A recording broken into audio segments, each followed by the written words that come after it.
Once upon a time in the kingdom of Alcea, nestled between majestic mountains and deep forests, lived a princess named Élodie.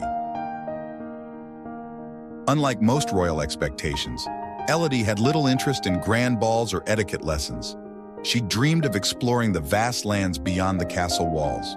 Each night she gazed out from her window, imagining extraordinary adventures. But her parents, the king and queen, insisted that she remain safe within the castle, convinced the outside world was too dangerous.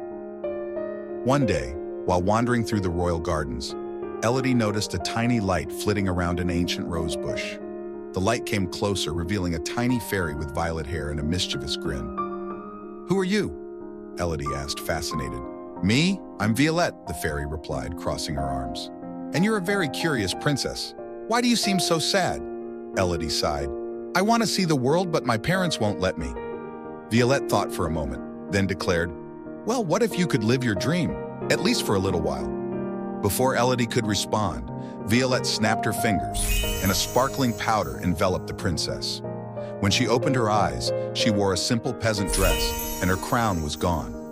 Violette, now the size of a cat, floated beside her. "There you go," said the fairy with a wink. "From now on, you're Elise, a simple traveler. Let's go explore."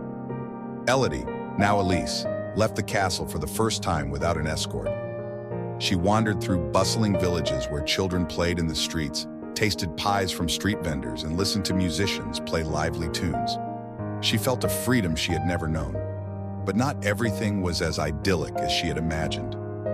One day, while crossing a mysterious forest with Violette, they encountered an old man crouched by a tree, injured. He explained that a group of bandits had stolen a magical artifact called the Amulet of Seasons, which controlled the kingdom's balance. Without it, crops would fail and rivers would run dry. "No one dares face them," the old man whispered, his voice trembling. Élodie felt her heart ignite. She couldn't stand by and do nothing. "We'll stop them," she declared with determination. Violette, though skeptical, nodded.